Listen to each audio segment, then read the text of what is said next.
archaeologists do not always work with precise dates. In many excavations, the clues left behind by past peoples, buried objects and layered deposits of soil and building ruins must be studied carefully to reconstruct the order in which events unfolded. While modern dating techniques can sometimes determine the age of a single object, much of the work still largely depends on relative dating methods, which allow archaeologists to establish sequences of activity by looking at how materials relate to each other across time and space. To begin with, stratigraphy offers one of the most widely used and, in many situations, effective methods of relative dating. The technique involves the study of strata or soil layers that accumulate over time as people build, discard, destroy, or abandon structures. According to the law of superposition, the oldest material usually lies at the bottom of a sequence, while the most recent occupies the top, provided the site has not been disturbed.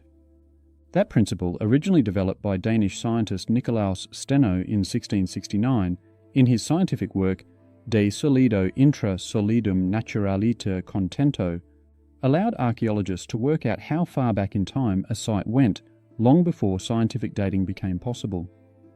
At Çatalhöyük, in modern-day Turkey, the use of stratigraphy allowed excavators to trace how families repeatedly built new homes directly on top of old ones, and over many generations this process formed a mound made up of tightly packed layers of ash, brick, bone, and artifacts. The site had first been excavated by James Millart between 1961 and 1965, and was later investigated by Ian Hodder beginning in the 1990s. Over time, the patterns of rebuilding showed changes in architecture and ways of getting food, together with shifts in burial customs, all without the need to assign precise calendar dates to every deposit. In well-preserved sites like this, each stratum becomes a chapter in the history of occupation. Importantly, archaeologists must record stratigraphic relationships with care, and they rely on detailed drawings and photographs, together with careful soil descriptions. Each layer or feature, whether a floor, wall, pit, or fill, holds value for working out the order of events, only when its vertical and horizontal connections are preserved. When done well, stratigraphy shows the sequence of events, such as construction phases, episodes of destruction, or changes in material culture. Next, seriation helps archaeologists to arrange many artifacts based on changes in their style, shape, or frequency over time. The idea rests on the fact that human tastes evolve gradually. Pottery styles and tool forms shift as communities adopt new techniques or respond to social trends, and many decorative elements alter in step with those changes. When archaeologists recognize those patterns, they can group objects into sequences that show chronological change. Sir Flinders Petrie pioneered this approach in the late 19th century, especially in his work at Egyptian cemeteries. Petrie conducted his seriation work at the Naqada Cemetery in Upper Egypt during the 1890s, where he developed sequence dating for pre-dynastic pottery assemblages. He observed that even when graves lacked inscriptions or dates, the pottery within them varied in consistent ways. Over time, he grouped ceramic assemblages into a relative order, and this grouping allowed him to reconstruct phases of use and cultural development. Generally, two types of seriation appear in archaeological practice. Frequency seriation focuses on how often a certain type of artifact appears across different assemblages. For example, one style of pot might grow in popularity until it reaches a peak, and then eventually disappears from use as another design becomes favoured. At the Pueblo sites of the American Southwest, archaeologists including Alfred Kidder used frequency seriation of black-on-white pottery styles to establish a regional sequence that spanned several centuries. Stylistic seriation, on the other hand, emphasizes visual changes such as rim shape, handle design, or surface decoration. In Neolithic Europe, changes in linear band ceramic pottery decorations allowed archaeologists to trace the movement of early farming communities. As forms evolve, they signal changes in society, such as new trade routes, changes in ideas, or new technologies. Although seriation alone cannot provide absolute dates, it is especially useful in prehistoric contexts where written records are absent. In regions like Mesoamerica or Neolithic Europe, entire regional chronologies have been built from such analyses. In many cases, cross-dating helps to strengthen relative dating frameworks when archaeologists compare artifacts from one site to another, especially when they work with well-dated material from one or more key locations. If a particular style of object, such as a decorated amphora or bronze brooch, appears in both a dated context and an undated one, the known date can help estimate the relative age of the latter. Mycenaean stirrup jars found in both Greece and the Levant have allowed archaeologists to synchronize Aegean and Near Eastern chronologies. That approach becomes particularly effective when trade, conquest, or migration carried distinctive artifacts across wide distances.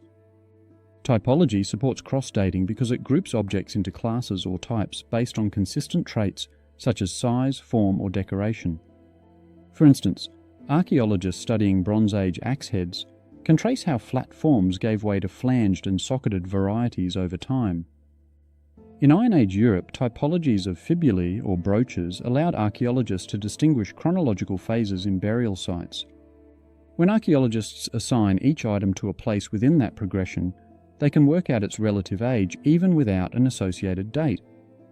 Often, archaeologists test their typologies against stratigraphic sequences to ensure that each type appears in the expected order. When both stratigraphy and typology align, the relative dating becomes more reliable. Cross-dating also allows scholars to line up separate regional sequences into wider historical structures for understanding the past. Importantly, both typology and cross-dating require a firm foundation built on well-documented excavations. Once established, they offer powerful tools for dating new finds quickly and with reasonable confidence. However, relative dating only works when the site's physical record stays intact. Natural processes like erosion, burrowing, root action, and flooding can often disturb layers. Human activities such as ploughing, looting, or rebuilding can also disrupt the layering of the site to some degree. At the Indus Valley site of Mohenjo-Daro, later rebuilding and erosion had disrupted many upper layers, and this damage complicated efforts to establish an unbroken sequence of people living at the site. When that happens, artifacts may end up in the wrong layers, and dating conclusions may become unreliable. To identify disturbed deposits, archaeologists study how each layer formed. Soil colour, texture, how hard-packed the soil is, and small materials inside the soil offer clues about whether a layer formed gradually or resulted from sudden events like fire or collapse. At Pompeii, the eruption of Mount Vesuvius in AD 79 covered entire buildings under volcanic ash, which locked artifacts in place and provided clear original positions. Although traditionally dated to the 24th of August, recent evidence from clothing and leftover food, along with inscriptions, suggests the eruption may have occurred in late October AD 79. This revised date is based on seasonal indicators and a charcoal graffito found in 2018 that referenced a mid-October date. Even in less dramatic cases, archaeologists assess how features such as hearths, floors, or pits relate to each other in their positions across the site. Features that cut into earlier deposits or that contain mixed artifacts may require more caution. When archaeologists combine soil analysis with careful excavation techniques, they can often reconstruct, at least in outline, what parts of a site have stayed untouched and which have been disturbed. Today, relative dating methods rarely operate in isolation.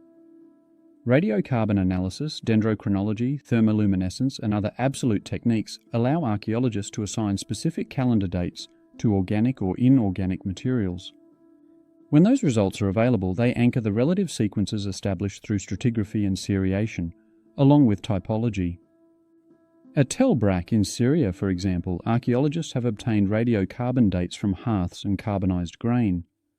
They then use those fixed dates to anchor their stratigraphic sequences and refine their ceramic typologies.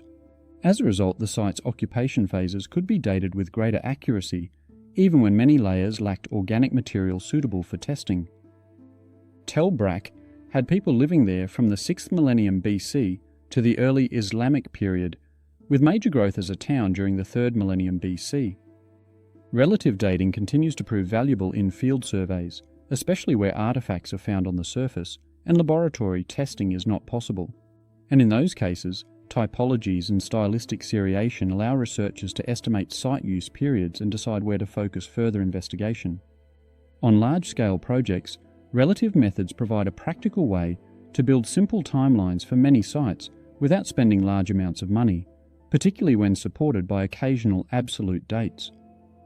Overall, relative dating is still essential to archaeological understanding, and when archaeologists analyse the order of layers and the progression of artefact styles, together with the physical relationships between features, they can reconstruct the sequence of human actions that shaped a site. Absolute dates can supply calendar precision, and relative dating provides the structure that much of archaeological understanding depends on. When archaeologists use relative dating carefully and combine it with other tools, it allows the past to be organised and explained in ways that help it to be understood with clarity and confidence. I hope that you have enjoyed learning about relative dating in archaeology. If you'd like to discover more, be sure to check out the free resources on the History Skills website. I look forward to seeing you again soon on our next video.